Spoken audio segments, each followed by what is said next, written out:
সালটা 2014। আমি তখনও ছোট, ফুটবল খেলা ঠিক বুঝতাম না। আমিও বসেছিলাম সবার সাথে খেলা দেখতে। চারপাশে সাউন্ড বক্স, জার্সি, পতাকা, পুরো মহল্লায় যেন ঈদের আমেজ। খেলা শেষ হতেই একসময় দেখি সবার চোখে পানি। কেউ কাঁদছে চুপচাপ, কেউ চিৎকার করে বলছে, না আমি এটা মানতে পারছি না। একদল ব্রাজিল ফ্যান যারা সবসময় আমাদেরকে নিয়ে মজা করতো, শেষ বাঁশিটা বাজার সাথে সাথে তারাও বলে উঠলো, মেসি কি সত্যি বিশ্বকাপটা হেরে গেছে? আমি তখন চুপচাপ তাকিয়েছিলাম স্ক্রিনের দিকে।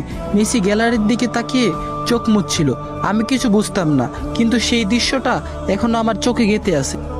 আজ আমি এত বছর পর বুঝি, ওটা ছিল শুধু একটি খেলার হার না, ওটা ছিল একটি জাতির স্বপ্নভঙ্গন। আজ আমি বুঝি, মেসি কাঁদছিল শুধু নিজের জন্য না, আর্জেন্টিনার জন্য, আমাদের মতো হাজার ভক্তদের জন্য। Happy birthday Lionel Messi, the best player in the world. আপনি আমাদের শিখিয়েছেন হারার আগে কখনো হারতে নেই, আর জিতার আগে কখনো উদযাপন করতে নেই। The best leader in the world. Happy birthday boss.